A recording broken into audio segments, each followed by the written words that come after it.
Bismillah Rahman Rahim. Assalamu alaikum, everyone. Um, I apologize for the slight delay that was caused today because of some because of some technical reasons. So let me just welcome you to today's session, and please do keep in mind that if you have any questions, you can leave them uh, in the comment section on the YouTube where you are viewing this session. So there are two things that I wanted to discuss today. One of them is um, that students are coming these days with um, certain problems and for career planning, which is a good thing. Uh, but the problem is that a lot of students are not applying to universities, competitive universities abroad, especially because right now we divide the counseling and the placements into two legs. The first is from August to November, in which we focus mainly on foreign admissions. And even in foreign admissions, we focus mainly on UK and USA. Now, it is very important that you apply to US universities by October 20th or at the most October 25th. The reason is that this is the time when the scholarship deadlines expire. All right, so the scholarship deadlines are around that time, and that is when they expire. So it is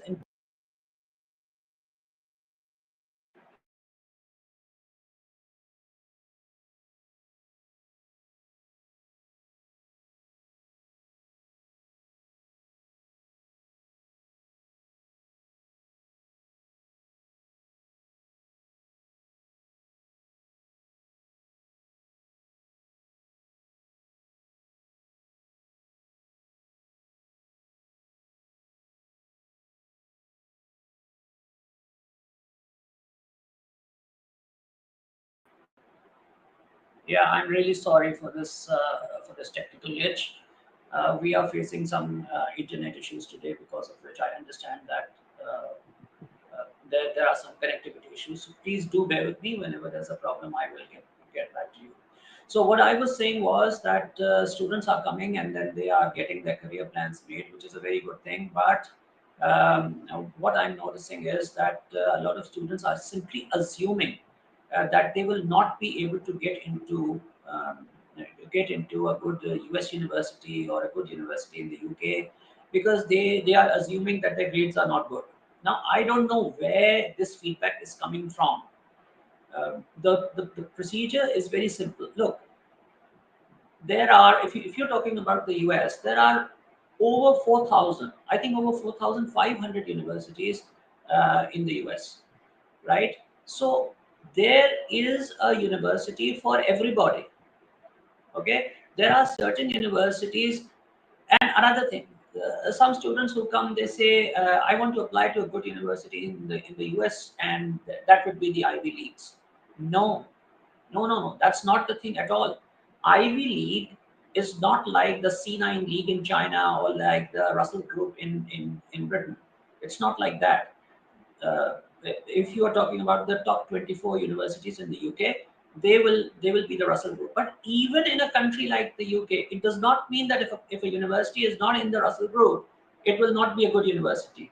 There is no such suggestion anywhere. Uh, the mostly the reason why a certain university is in a certain elite group is that they have more research funds. That's it. Otherwise, in a country like the UK, the the educational standard is maintained centrally.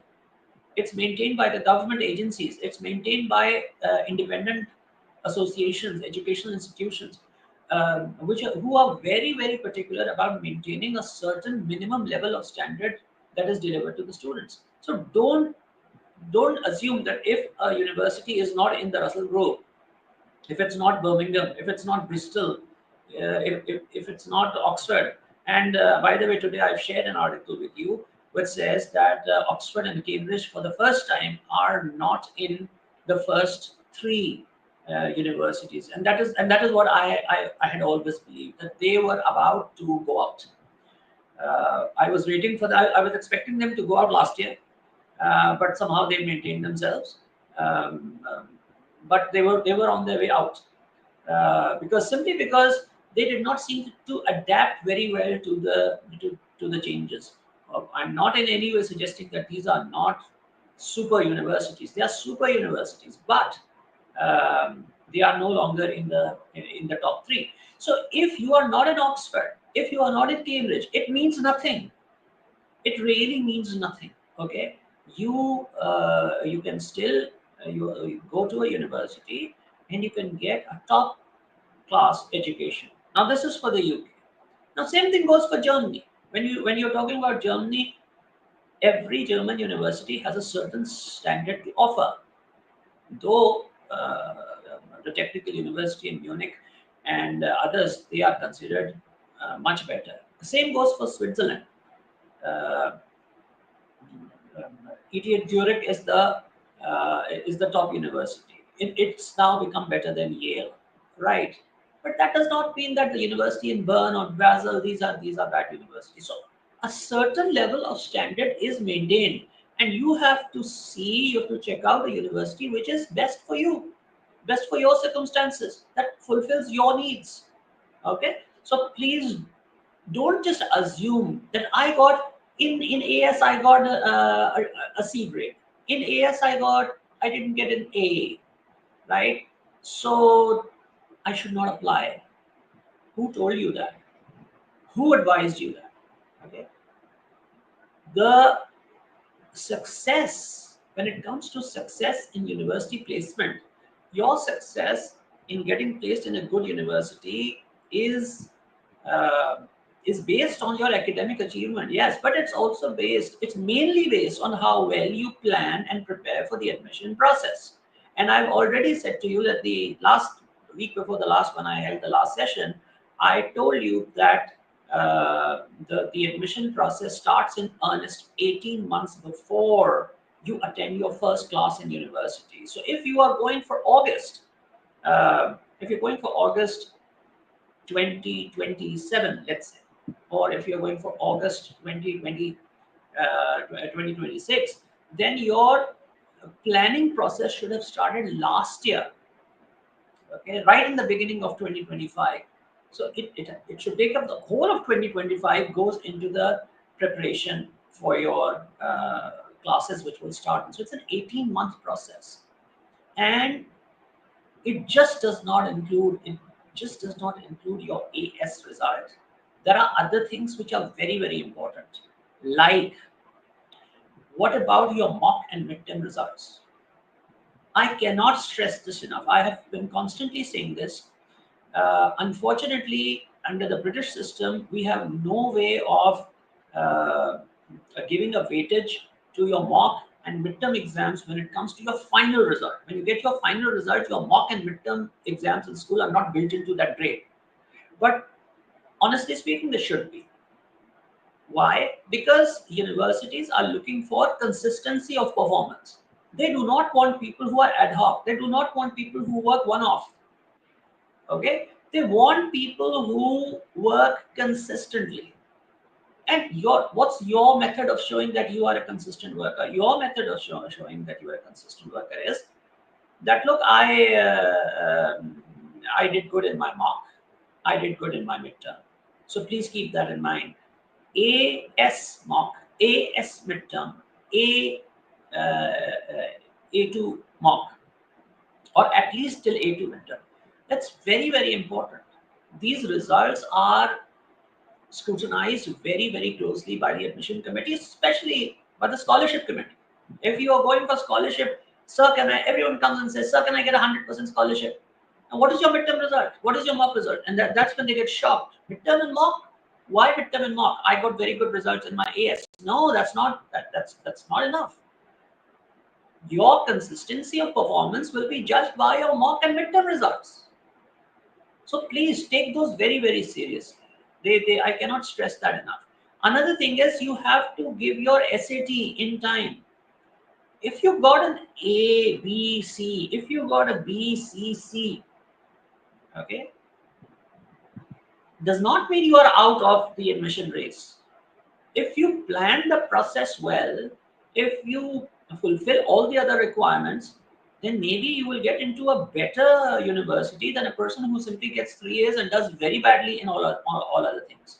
He has not given the SAT. He doesn't know how to write the personal statement. He is not taking his midterm seriously. He's not taking his mock seriously. He's not taking his first term seriously. But yes, he got very good result in the AS exam. That may not help him. So your overall, your composite your composite performance is of the essence. It's very, very important that you perform throughout the year. Now, if you everyone is not a superstar. Everyone is not a superstar. Universities know that. Okay, they don't expect everyone to be outstanding. Okay, and this is what I was telling you in yesterday's lecture, but because many students were not able to attend, I'm going to repeat this. In the United States, to start with, the Ivy League is a league of colleges on the Eastern Seaboard, and this was basically a sporting league. The universities are excellent. There's no doubt about that. But this was not originally a group of highly competitive universities. I mean, I think the top university in the US even today is the MIT. Caltech is very high. Stanford is very high. So, are they Ivy League universities? No, they are not Ivy League. Ivy League are 8 schools, which are very competitive schools, but they were mainly related to sporting events. So that's where the idea of the league came from. Then the word league was later adopted by other countries like China to show that this is a league of elite educational institutions. But in reality, Ivy League was education plus sport. It was that. So just please don't just assume that if you are in America, there are certain universities, and even in the UK and in Europe, there are certain universities which are called the University of Reach. They are universities which encourage students to get enrolled, to come to study. Their philosophy is that look, you should have a basic level of understanding and a good acceptable result in high school, and after that we take the responsibility of teaching you. So they encourage you to reach them. They encourage you to enroll, enter in those universities, and then they say we take responsibility for you and your education and stuff like that. So every university has a different philosophy. So please do keep that in mind, and don't just assume that because you have an A, B, and C, or if you have an ACC or you have a BCC, then you cannot apply. I mean, you can have other very good reasons not to apply. But if you want to apply and you're just saying that because I've got this result, I cannot apply anywhere. No, you can apply everywhere. Apply everywhere abroad. Apply to at least 5 universities, 5 good universities in Pakistan, and come to me so that I can make that university list for you for both Pakistan and abroad. Please do keep one thing in mind. When we are saying study abroad, we are saying that you will apply abroad plus you will apply in 5 universities in Pakistan. Pakistan cannot be ignored.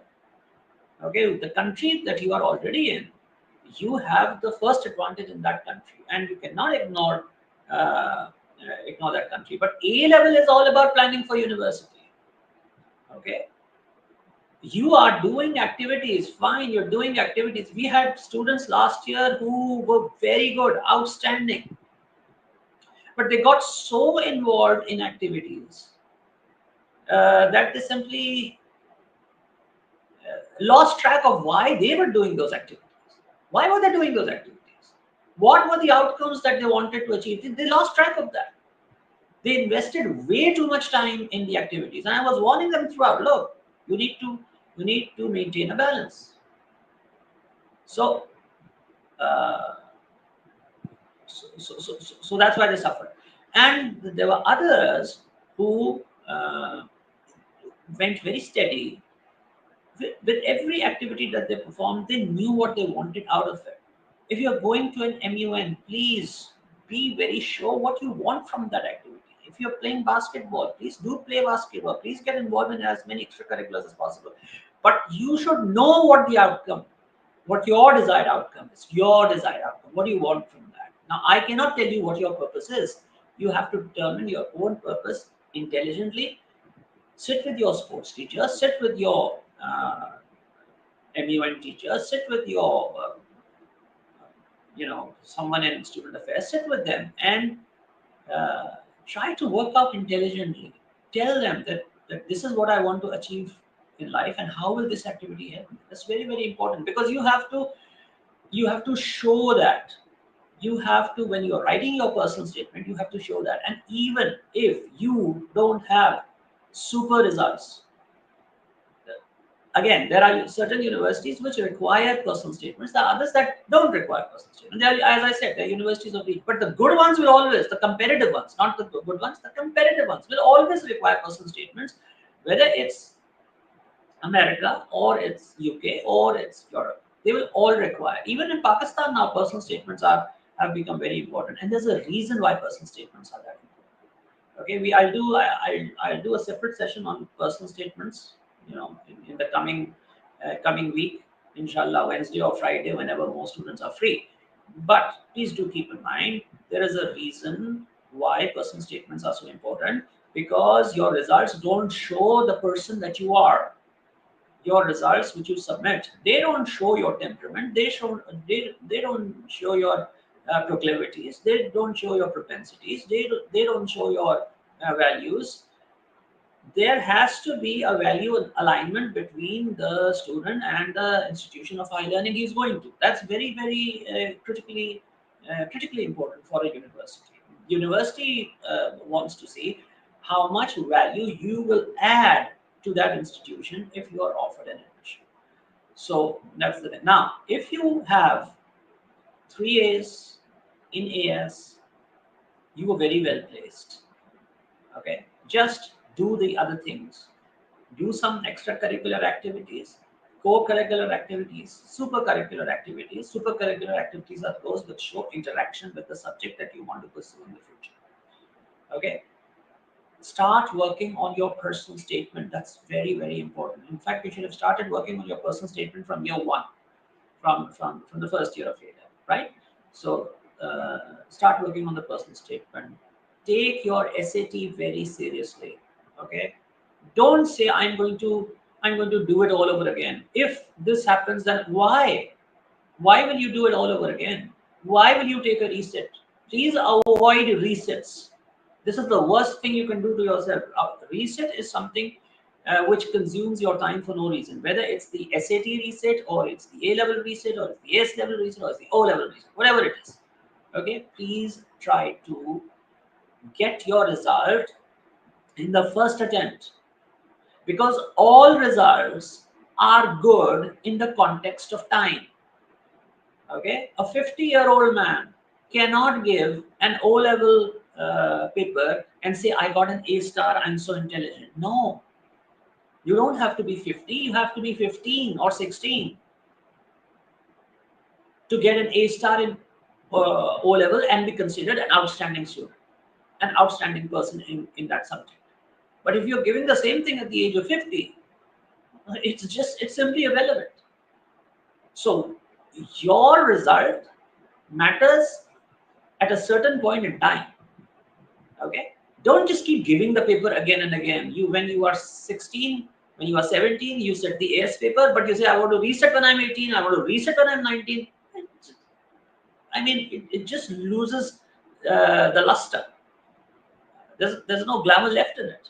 Okay, you can't say it's fabulous, you can't say it's great, because other students who are doing it at the age of 17. You're doing it at the age of 19 or 18. Okay, every achievement is time bound. Okay, uh, you have to be right at the right time. So reset is a very bad thing for that reason. It's also a very bad thing because it costs you more. So when you are taking the SAT, please, right now, as of right now, your paper is on October 4, I think. You should be doing a minimum of 3 papers, full length papers daily, the SAT students. Okay, the scholarship is within your grasp. There are no scholarships. There are no scholarships offered at undergraduate level. I'll say that again and again and again. But you can get scholarship out of them. You can get financial aid out of them. You can get 100% and more out of them. But convincing them that you are a good match for them. You align with their purpose. You align with their objectives. How can you do that? You can write a super personal statement. You can present your credentials nicely. And above all, you can get a very good SAT result, and you can impress them with that. Because what is the SAT? SAT simply means what have I learned over 12 years in my school. And if your SAT score is good, it means you've really learned a lot. You haven't wasted your time. And you have potential to learn. You can learn in the future because you take your time seriously, right? So please do keep that in mind uh, when you are doing this. So it's a composite, all right? So what I'm saying is your profile is a composite profile, okay? Personal statement, I'm not going into that right now because for that we will do a different session. First I'll do the session physically, then online, right? So that is the thing. So if you have triple A, you're very well placed. If you have A double B, very well placed. If you have triple B, very well placed. If you have B double C, still we can find a college for you. If you have triple C, even then we can find a college. If you have DCC or double DC, even then it's wrong to assume that you cannot go anywhere. You still can go places. There are still places for you. The only reason I'm saying that is, look, you are doing A level, right? Why did you do A level? Okay, A level, you did A level to equip yourself to study in a more diverse environment. Okay, I wouldn't say good because Pakistani universities are also excellent. Okay, you wanted more diversity and more value addition to your personality through education, and that happens when you travel. Traveling itself is education, more opportunities. So that's why I always encourage students to move from one place to another to study. Even in Pakistan, when students I always encourage them, go to Lahore and study, go to Islamabad and study, because you get to interact with more people. Okay, it's not just you. Upon every turn of your head, you don't find someone like you. You should find someone different. That increases your perspectives. That improves your approach uh, to things around you, right? Okay, this is not just one way of doing things. There's another way of doing things as well. So that really is something that you should think about. So don't just assume that you're because of a result which is not very good. And also, yes, that uh, uh, there is inflation. There are problems. Okay, and our currency has fallen in value. All those things, but don't shy away from applying to a place like the UK. Just go through the application process. Just going through the application process can be very helpful to you. Maybe you will just hit the jackpot. Maybe you will find a university that comes within your budget, or if not, if you get educated in the admission process. But by the way, this is an education that you will not get later on in life. You understand their education system, and then later on, maybe once you've done your bachelor's, you can then reapply, because just like you have to give SAT right now, you will have to give the GRE later on. So this is what you learn.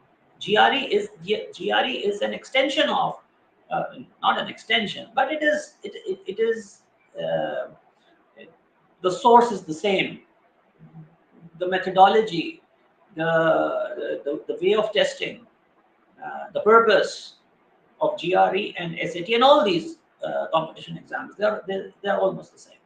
So, but the level of difficulty is very difficult and the content is different. So please don't hold me to that, right? But you do understand what is required of you. Rote learning is not required of you. When you do the SAT, you realize rote learning is not required of you. You have to do critical thinking, and you have to do critical thinking at a very high level when you give the graduate record examination, which you give at the bachelor's level. So SAT prepares you at least mentally for that. Okay. Also, it gives you the aptitude and tests your aptitude. So these are the few things that I wanted to say. Don't get discouraged just by your results. Results are very important. I'm not in any way downplaying the importance of results, uh, but try hard to take advantage. The main thing is not getting a result in life. I'm not talking about studies. The main thing is capitalizing on whatever you have. That is the main thing. Leveraging whatever you have. Learn to leverage your results. Okay. So I'll just see if I have any questions here.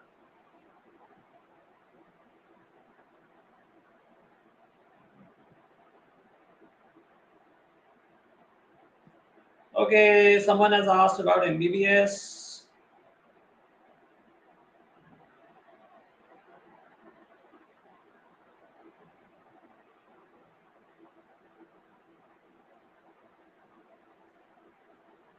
Okay, and yes, someone is asking about MBBS. It's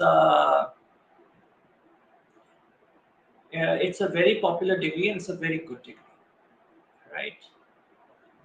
Um, but there have been a couple of problems with the MBBS in the past few years. Uh, Pakistani MBBS is a very prestigious degree.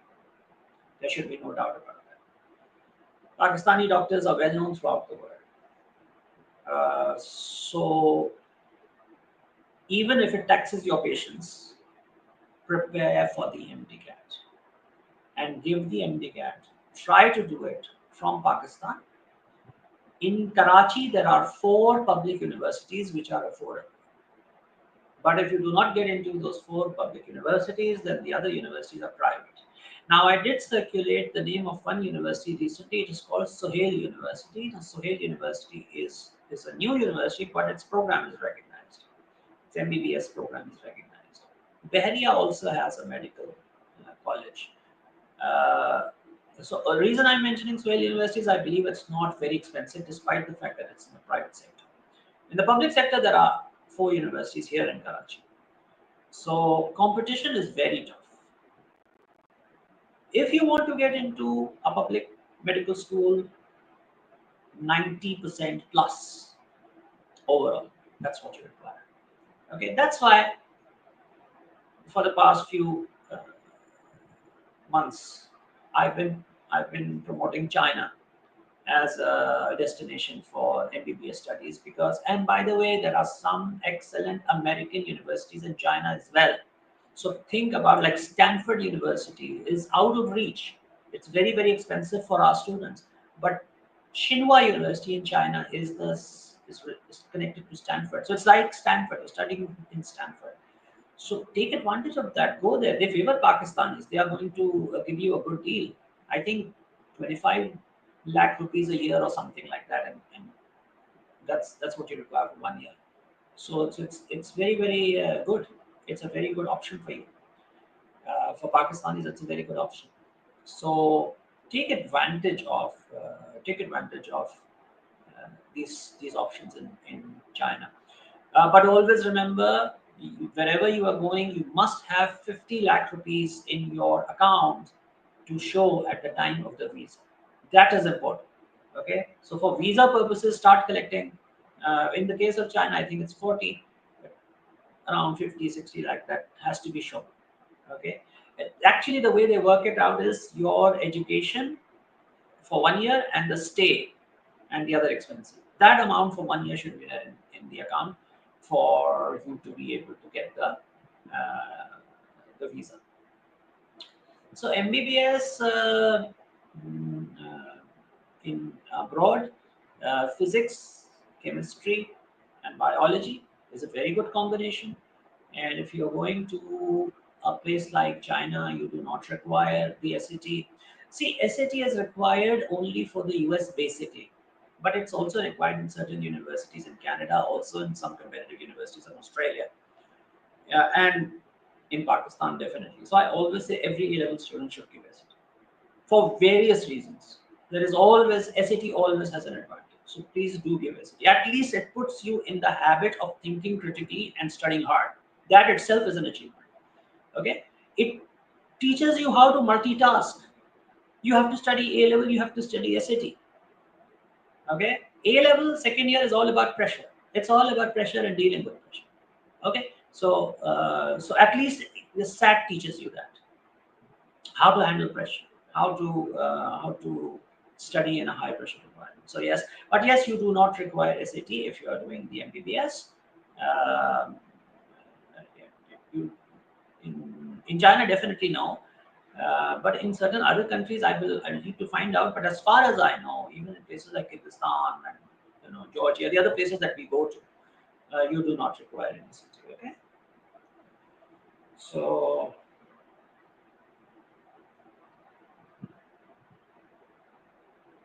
of course, you can go for a bachelor in psychology. UK is an excellent destination. You can go there and study. It's a world class degree. It's a world class degree. UK is a world class degree. There's no doubt about that. Okay. Okay. How important is SAT for me? I want to give it. I want to get admission in US, UK universities with a good scholarship. Okay. My AS midterm and mock results were good. Excellent. Your results are very good. Okay, it's UCAS. It's not ECAS. It's UCAS. Okay. So yeah, so just make the UCAS account. You haven't given your name, so you can just please make the UCAS account. Come to the office tomorrow, and we will start working on your UCAS applications. Okay. So yeah. Okay. After that, I haven't applied for SAT yet, and I think I don't have the time.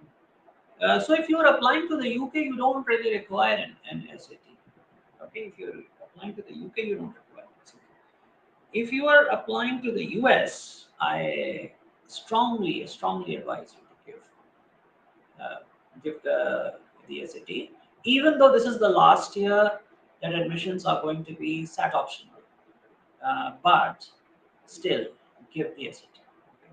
Last year they were SAT optional, but all the students who got admitted with scholarship, they all gave the SAT. So the facts are right in front of you. A lot of things are written on paper, but a lot of things your counselor advises you. So counselor is advising you on the basis of the rules that are on paper, but what they have observed in practice. It comes with experience. Okay, so again, SAT important, but if you haven't given the SAT, come and meet me so we can work out a strategy. Okay. Is there any other question? I don't think there's any other question now. Yeah. For now, there is no other question. So, okay. Now, before I finish, I will just take 5-10 minutes of your time. The science students, okay? If you have physics, chemistry, and math, okay? Or if you have physics, computers, and maths, or if you have physics, chemistry, and biology, it does not mean that you have to study or you can study engineering or medical only. Okay.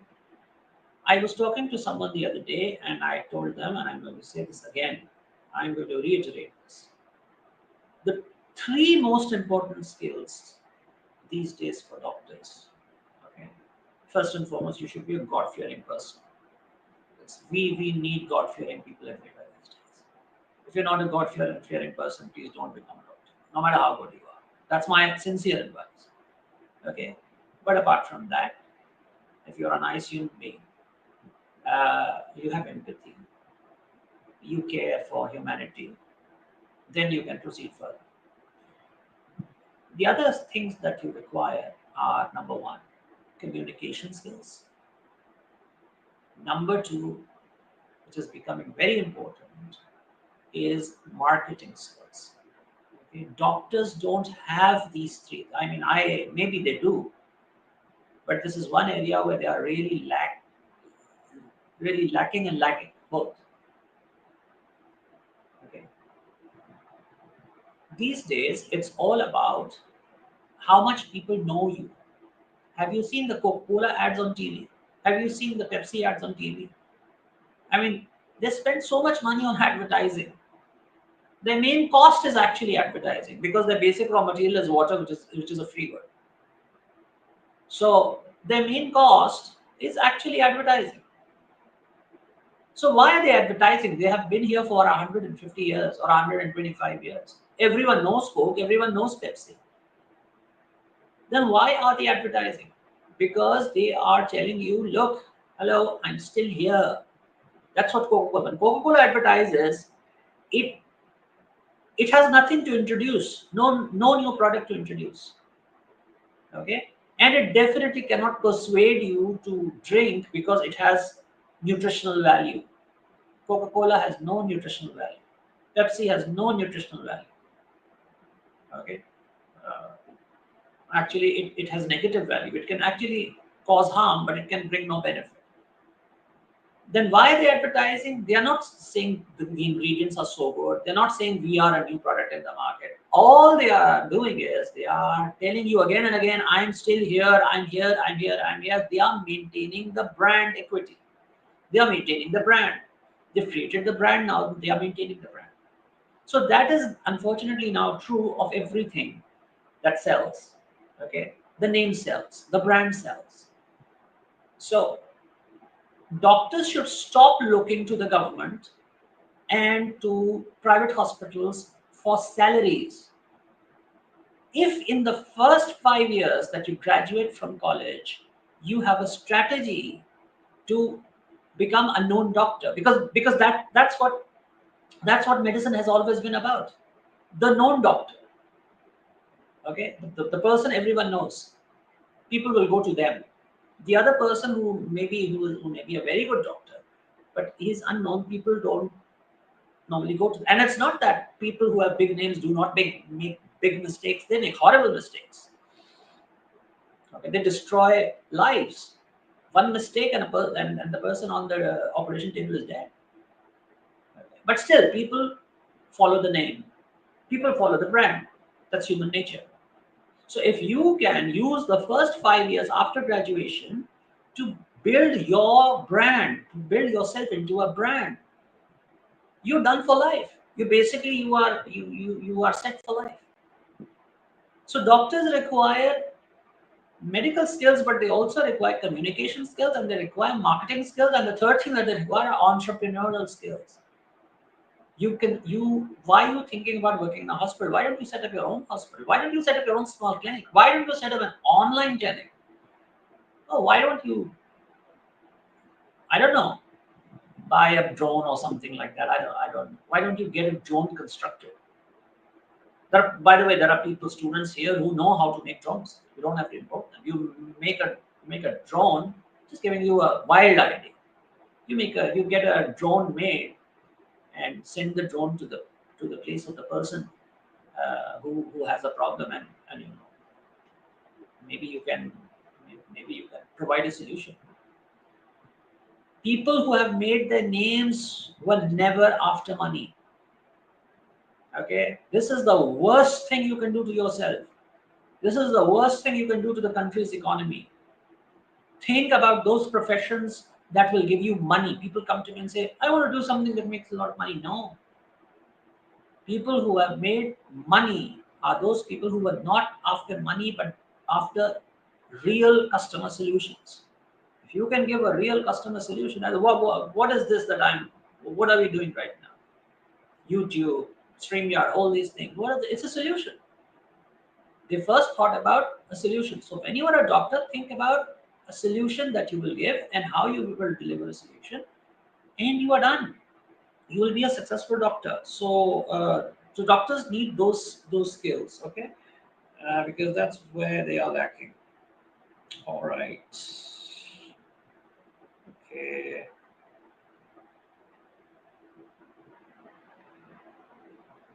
Yeah. So again, if you haven't applied for SAT yet, you can meet me. Come and we can come up with a solution. So students who have physics, chemistry, maths, computer science, maths, please remember the science combinations are king combinations. With this combination, you can go into any profession. Okay, so just don't think in terms of MBBS. You can think about ancillary and related things, which by the way now are becoming more lucrative than the MBBS itself. Okay, so and you can go into other fields as well, explore them. Why not economics? I mean, I always give the example of one of my students who was very good in biology, physics, and chemistry, and she always wanted to become a doctor. But uh, just when she graduated, just like that, she applied to lungs, and she got into lungs. She went into economics. She studied economics. She always had an interest in medicine, and she studied economics. And today, she's running her own pharmaceutical company in Lahore. Mixed. This is called talent pooling. Okay, you have different interests and different talents. You pool them together, and you make one business of your own. So think about that. Think about emerging professions. Okay. Yeah. So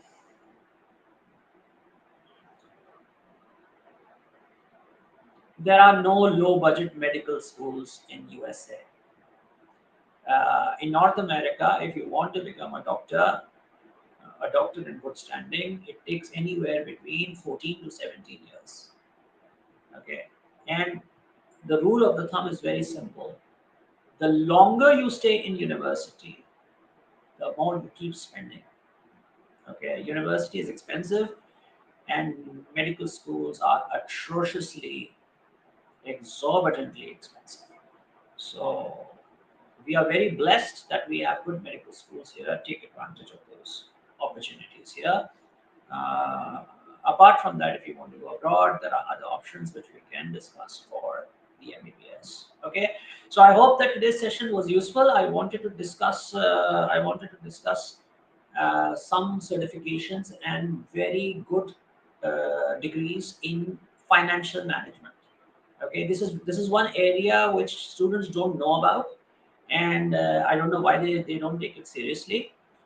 This area is growing very fast throughout the world, because you see, whenever you apply to a certain profession, you have to see what the projected growth in that profession is. So this is really growing, and this is going to be really useful and really helpful if you go into this profession. And if you have something like maths, physics, and chemistry, you are very well placed. You have all the skills that you require to succeed in a field like finance. So you better stay tuned for next week. Okay, next week, same day, but I can't promise the same time. I will inform you next Saturday what time on Sunday we are going to have the session. The session will be on careers and financial management, and it is for everybody.